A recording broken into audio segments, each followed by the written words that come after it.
Good morning, everybody. Hi. Hello, Terry. Hi, everybody. Thanks for coming. I'm Sanjay Gandhi. I'm a teaching fellow here at the business school, and I'll be hosting today's event. Just as a point of housekeeping, we're not expecting a fire alarm, so if one goes off, run like hell. And a quick reminder about the business network. We're here to help you. We're here to help the local community. We want to share our insights into leadership and management to help you with your businesses. We want you to come as often as possible. That's why we have quarterly briefings. And of course, be part of the OU family.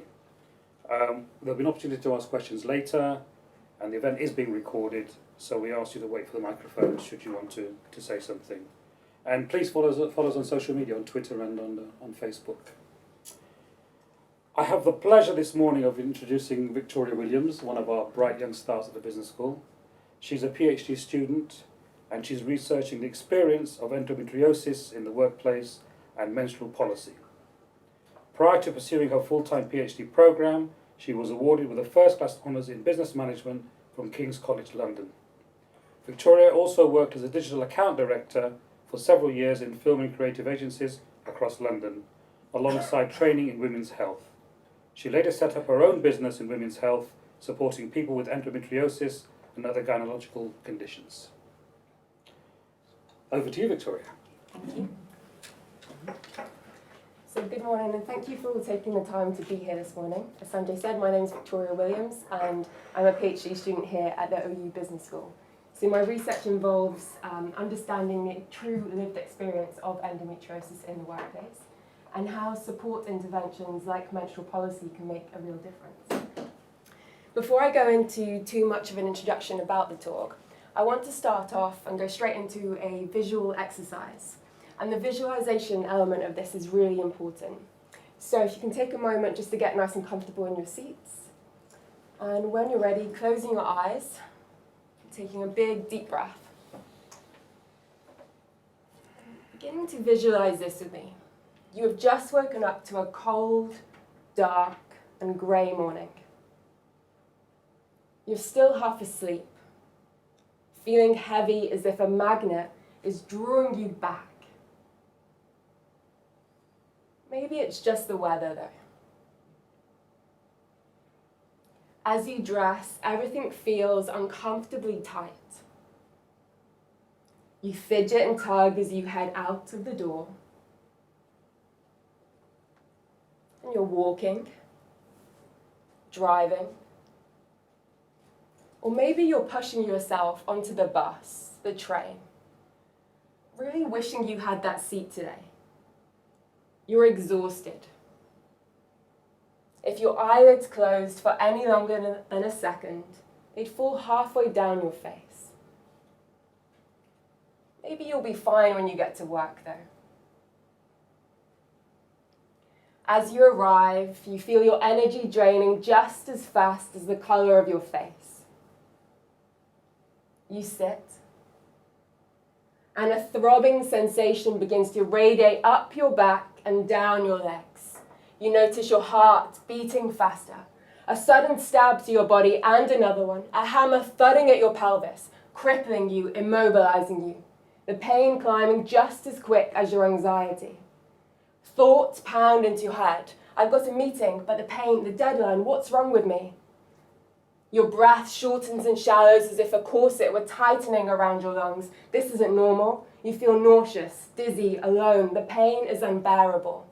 Your thoughts are consumed. I need to get out of here, but what if I don't get paid? I can't take another sick day. What will my team think? What if I lose my job? Guilt splinters into your system. You can't breathe, let alone think straight. I'm dying, I'm going to die, I need help.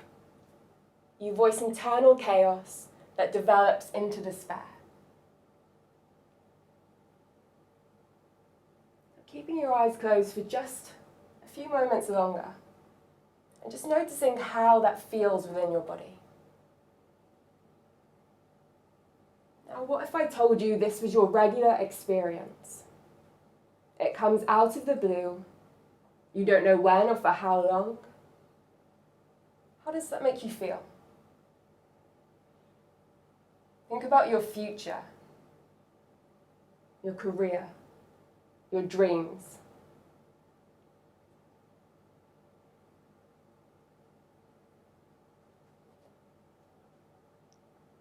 And when you're ready, taking a nice deep breath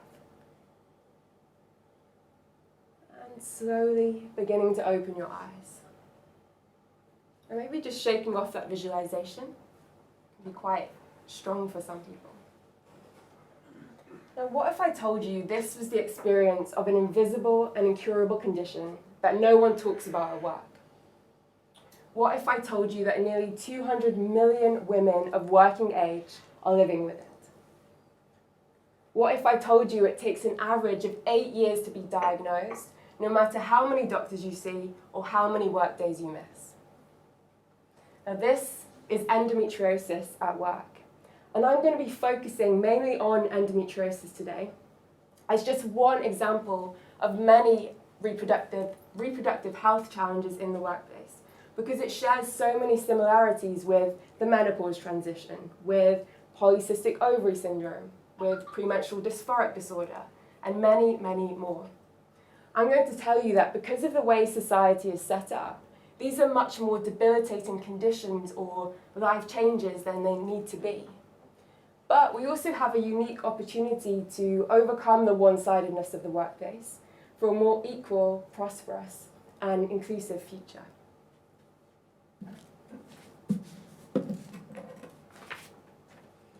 But firstly, while you may have heard about endometriosis, especially if you were watching the news or listening to the news last week, it's unlikely that you know much about it. So let me fill you in. This is a condition that affects 1 in 10 women. So the likelihood is you already know someone living and working with it. This may be you in the room today, but what if it's your daughter, your sister, a partner, a colleague, or even an employee? Would you recognize it? And would you believe it? Whilst I am talking about women today, I also want to acknowledge that it's not just women that are living and working with reproductive health challenges like endometriosis, but there's also the experience of transgender men and also gender non-conforming people. So what exactly is endometriosis then? Endometriosis is a condition where tissue resembling the lining of the womb grows outside of its home. It grows onto the ovaries, the bladder, the bowel, and in very extreme cases, it's even been found in the chest and the brain. When this tissue breaks down and bleeds, it's trapped, leading to inflammation, large cysts, adhesions, and scar tissue. And essentially, the symptoms are disabling: chronic pelvic pain, disabling period pain, bladder and bowel problems, infertility, anxiety, depression, and a whole host of others. Working with endometriosis means working with chronic and fluctuating symptoms, meaning it can be very difficult to work on every day of the working month. And this is affecting women's lives and careers worldwide. So my contention is this today: the way we're working isn't working for people with endometriosis and other reproductive health challenges. And how do I know this? I'm not only a researcher, but I'm also one of those women living with endometriosis. So I just want to take you back slightly and just share part of my story of why I came to research this subject. So in 2012, I had just landed my dream job in a big digital agency in London. What I didn't know then was I'd also just began a lifelong career with endometriosis. By 2016, I'd had 2 surgeries and more days off than my HR team could process. Whilst my colleagues were off hurdling over their next project or running the London Bar Marathon, the only race that I was in was the one straight to menopause. I remember it so clearly: the bomb going off in my pelvis, the agony as my Uber driver rushed me to A&E. And then the email from my boss complaining that I'd left without giving a handover note, just as the doctor glorified the word induced menopause at my bedside. I wanted out of this pain so badly, I took the night sweats, the hot flashes, the brain fog, just so I could try and function at work again. And even with 2 fans at my desk, that didn't last long, and I really sympathise with all women who are currently working through the menopause transition. Months later, I got my own chance at hurdling though, over another A&E entrance. You see, I'd been working with agonising pelvic pain, which I was used to. I'd been working with a stomach that looked 6 months pregnant, which I was also used to. What I wasn't used to was having my bowel stop functioning. So there I was, 1 hour with the specialist, being told I need yet another surgery and a colostomy bag, and the next hour pitching for new business. Working with endometriosis is pretty crap, excuse the pun. What became immediately obvious to me was that I couldn't do this anymore, so I went part-time. And when that didn't work, I quit. I chose flexibility and financial uncertainty so I could try and have a life, essentially. And then I had to have another surgery and I fell into major debt. And I'm not alone here. Many women with endometriosis and other reproductive health challenges like polycystic ovary syndrome, premenstrual dysphoric disorder, are leaving the workforce entirely. In a study of 7,000 women across 52 countries, over 40% had given up or lost their job because of endometriosis. And this is a trend that's been going since the 90s without any intervention at all. Other women are being pushed into part-time roles or choosing to become self-employed, whether the support or motivation is there or not. And let me tell you why. Endometriosis significantly disrupts working life. If you were listening to the news last week, you may have heard about the BBC research on endometriosis that has now sparked MPs to launch an inquiry into the condition. Over 13,500 women responded, and nearly all said that the condition had affected their careers. Often women are suffering in silence to keep their careers. In another study of 500 women, 70 to 90% said they carried on working despite the pain.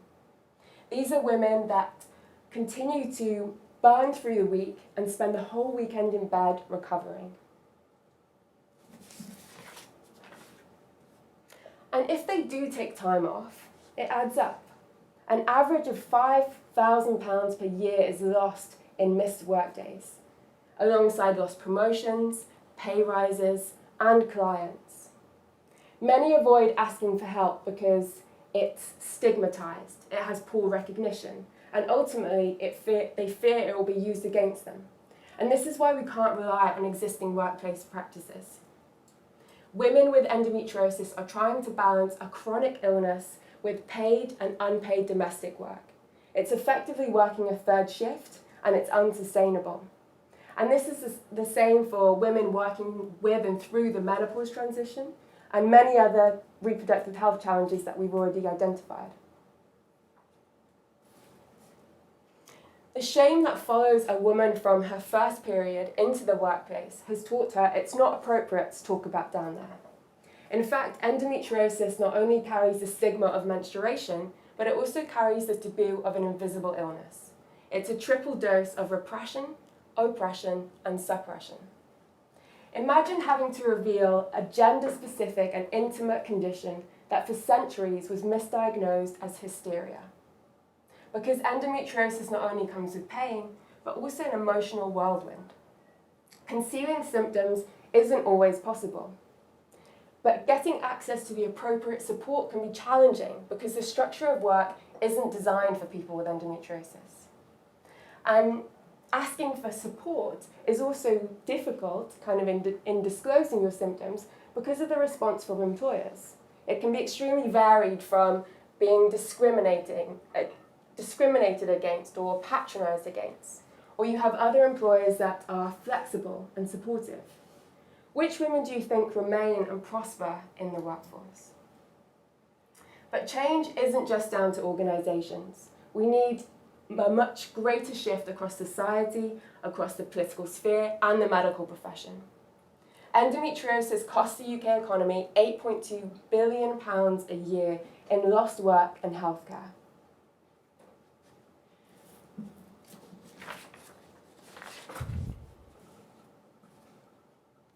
And it's often left down to the power of the medical community to diagnose or discredit women's pain. And this has serious implications when it comes to explaining absences with lack of a medical certificate, and also finding the right support in the workplace. So if the way we're working isn't working, why aren't we changing this? Work hasn't always been like this. There was a time where it was flexible, designed around the seasons. Now this all changed with the Industrial Revolution, and despite the rapid advancements in technology, the structure of our working week hasn't really changed that much at all.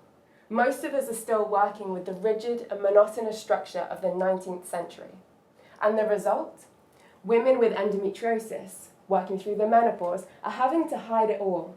They're having to bend their bodies to fit in with organisational norms that favour the ideal, masculine, disembodied worker who is constantly available.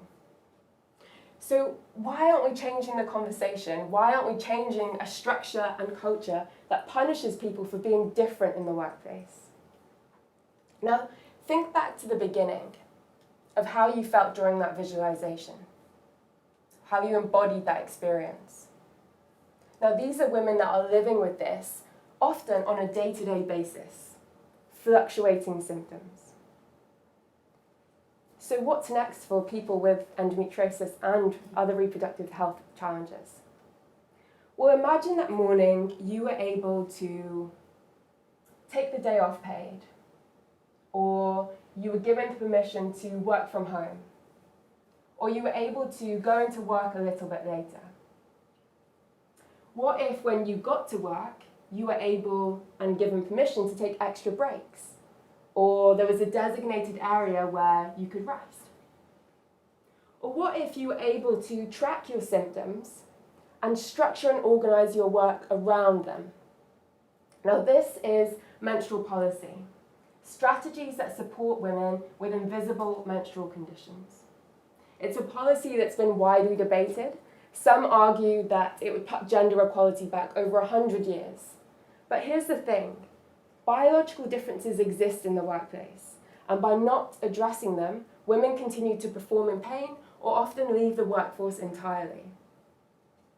Reproductive health isn't something that should be denied in the workplace, but something that should be acknowledged, respected, and responded to. Change can happen.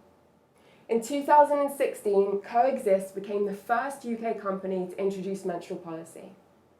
What this company and others are doing is introducing individual guidance tools for employees who are dealing with endometriosis, the menopause, who are working with polycystic ovary syndrome, premenstrual dysphoric disorder, adenomyosis.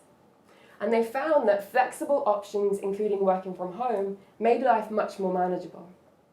Policies like this not only impact women, but other research found that as women opened and engaged in more conversations about their needs in the workplace, so did men.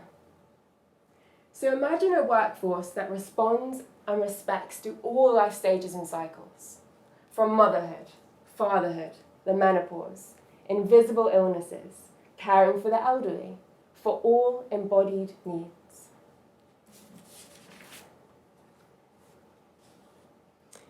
This is just the beginning. And it begins with menstrual policy. Menstrual policy can help break the taboo that normalizes pain. It can help legitimize invisible needs at work. And it can enable women to prosper and be productive in the workplace. Industries that risk ignoring this risk losing out on the full potential of their workforce with huge financial consequences. So what can you do? If you know someone suffering with reproductive health challenges, just remember, just because you can't see it, doesn't mean it's not there. If you're a manager, open conversations about women's health in the workforce.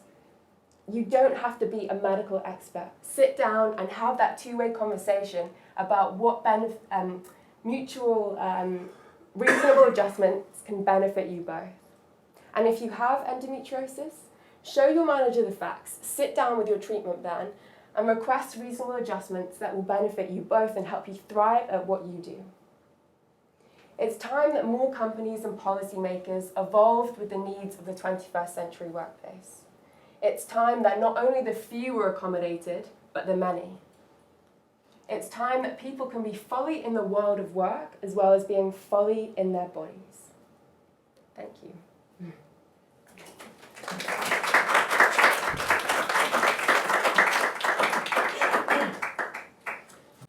Thank you very much, Victoria. That was quite informative, to say the least.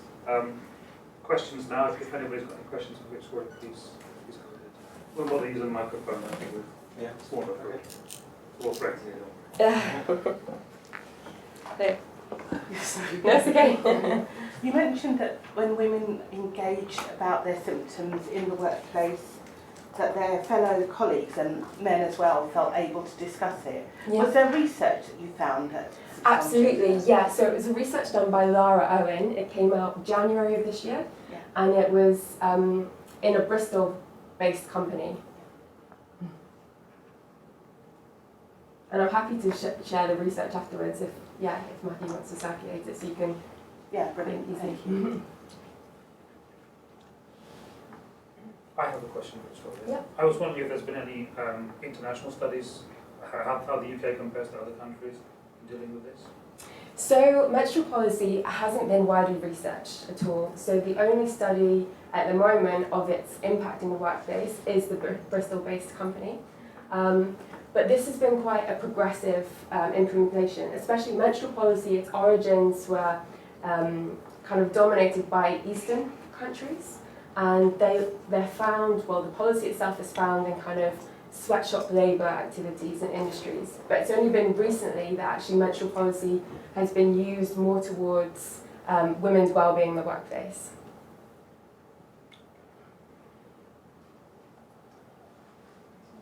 You talked about reasonable adjustments earlier. I was wondering, is this classed as a disability? Endometriosis, so although it isn't classed as a disability, its symptoms are disabling, so they're covered by the Equality Act. Victoria, what is the response in terms of businesses and companies in relation to their understanding of actually how they should be viewing this under the Equality Act? That's the thing, so it isn't understood at all. It's not acknowledged either.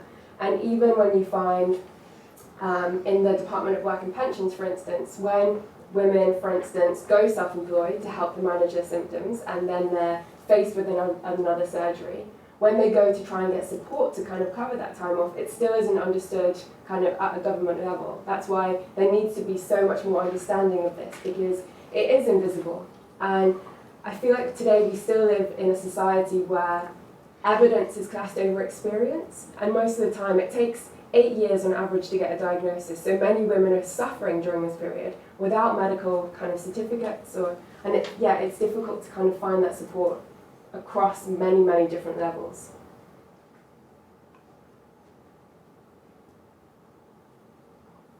May I ask you, doing your research, did you try to figure out how they cope with it? For example, would they spend time for seeing doctor, what kind of medicine, or any alternative way to treat their problem? Because they have a surgery possibly 8 years, 9 years later. Mm-hmm. During that time, the course, for example, painkillers, Yeah. or any of course, the sick leaves, and the rest of the stress, Yeah. all combination. Doing your research, have you done the roughly figure? So I started my research in February, so it's very early days. But at the moment, so if you're suspected of endometriosis, medically there's 3 options for you. So there's hormonal kind of therapies. There's going into an induced menopause, so treatments like Zoladex is a popular one. Thirdly, surgery. Actually, another one, fourth, is hysterectomy. So, and although there's been quite a lot of research into alternative therapies like acupuncture and diet, it's still not offered necessarily at a medical level. If that answers your question at all. Well, I mean, would you cover the cost, the total cost during that period of time? What do you mean, sorry? To waste, I mean, because that is the cost for the sick leaves. Yeah. Yeah, it will cost the family or Absolutely. the employer. So would you try to figure out how much it would cost? Yeah. That's because what- it is a general figure to Yeah. show, eventually you need to bring this subject out Yeah. to tell, So it's, this is a major cause yeah. for this problem. Absolutely. So a study was carried out which shows that women use an average of £5,000 across a year of waiting for a diagnosis. But there hasn't been any studies at the moment that show the kind of the total cost towards employers and the kind of lifetime of the disease, as you say. My study is more about understanding the true lived experience that the women are going through. So what coping mechanisms that they're using in the workplace, and then actually what managerial support interventions would enable them to carry on with their careers and be not only productive but prosperous in what they're doing. Okay. I have one question, I'm so sorry. Are you approaching your research, or are you working with any other researchers who are approaching it to compare industry types? So say private versus public sector. So typically public sector will be more flexible, have more readily available flexible working policies. Yeah. And perhaps corporate, more corporate private businesses. Absolutely. So my research is going to be looking at both of those angles, but also different job types. So for instance, introducing menstrual policy in an office can be a lot simpler compared to someone that has a physically demanding job. So for instance, in the army, navy, or a driver, for instance. So it's about understanding menstrual policy as well. It isn't a one-size-fits-all. So it will be very unique to each industry, but also to each individual employee. So endometriosis, although the origins may be the same, it affects people so differently, so we can't just have a blanket policy. It needs to be a unique policy kind of catered and designed for each individual and what their symptoms are and how they'd like to manage it.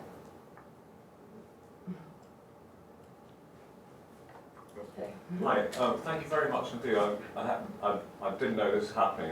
It's been a very, very enlightening talk. Thank you for that, and good luck. I was just wondering, I noticed that in other medical conditions, there's often a society or an organisation, or several societies or organisations, who are kind of campaigning either to raise money for research or to increase awareness. So I wondered what the landscape was in the case of endometriosis. There's actually lots. So Right. one of the biggest ones in the UK is Endometriosis UK. And it has to be like that because still today there's no advice from the government on working with endometriosis at all. So the CIPD doesn't have any kind of guidelines at all. It was only recently that guidance was brought out for people with the menopause. So it reflects the long-standing kind of ignorance of women's health in the workplace. And it's often something that hasn't been talked about. So the more that we open up conversations like this today, the more we normalise that and hopefully put the right policies in place. So does your research include them, or how do you relate to organisations like that as a researcher?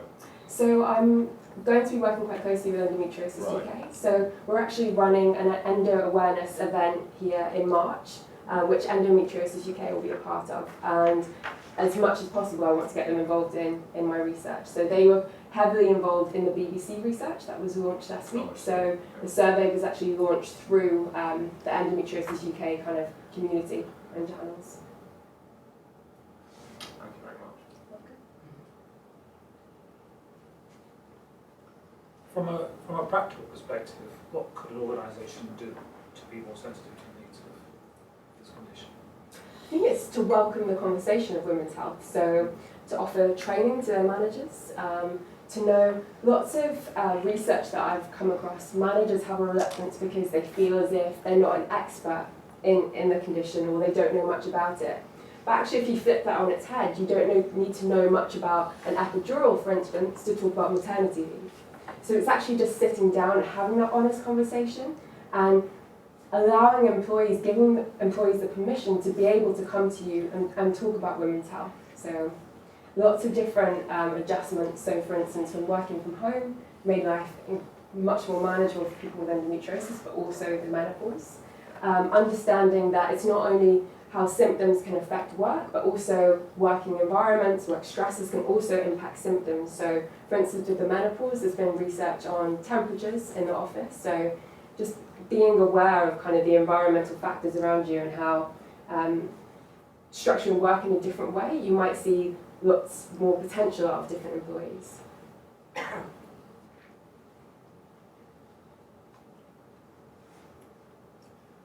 Right, any more questions? I think we're down there. Well, just, Oh, sorry. you mentioned something, I think it was menstrual policies could set the gender equality agenda back about 100 years, something like that. Where did that come from, or what was the basis for that? So when menstrual policy was introduced in 2016 in the UK, it sparked off a huge kind of global media debate. And many people argue that it would put gender equality back because if organisations had to implement a menstrual policy, then they would less likely hire women. So, and I understand kind of both sides of the argument, but I think we need to address the fact that most often women are leaving the workforce silently because their conditions aren't catered for. Like the structure of work doesn't necessarily address women's needs who are going through different cycles, life cycles, or conditions or stages of invisible illness, for example. What age group is mainly affected by if you do? Endometriosis.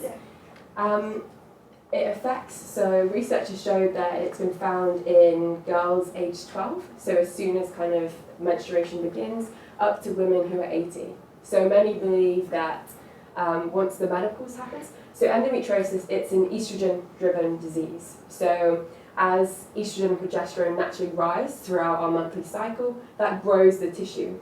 But also it's, lots of people say, oh, hysterectomy would help endometriosis, but actually there's estrogen kind of mimickers in our environment, in the foods that we eat. So actually, even if you took out the kind of the biological process that creates estrogen, it would still be in the environment, and that's why it still grows. So that's why even through the menopause, when estrogen drops, it's still kind of, the tissue's still growing, so it can still have an effect, and that's why it's been found in women that, are up to 80.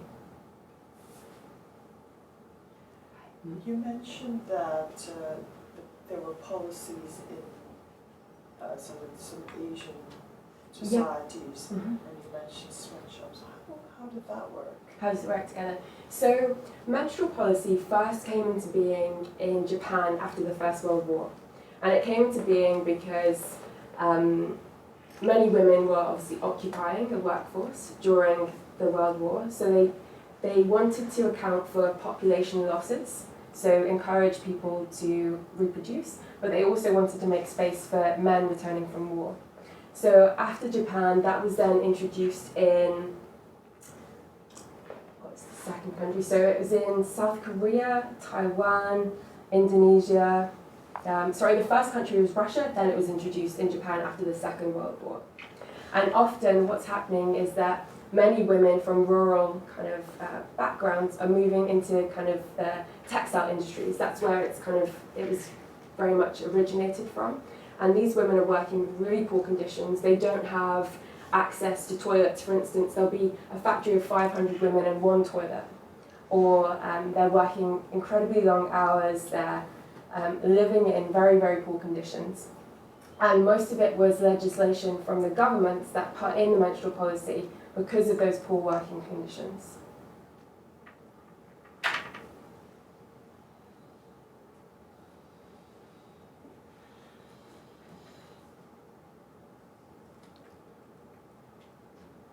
I'm reluctant to say any more questions. Someone will come up with one.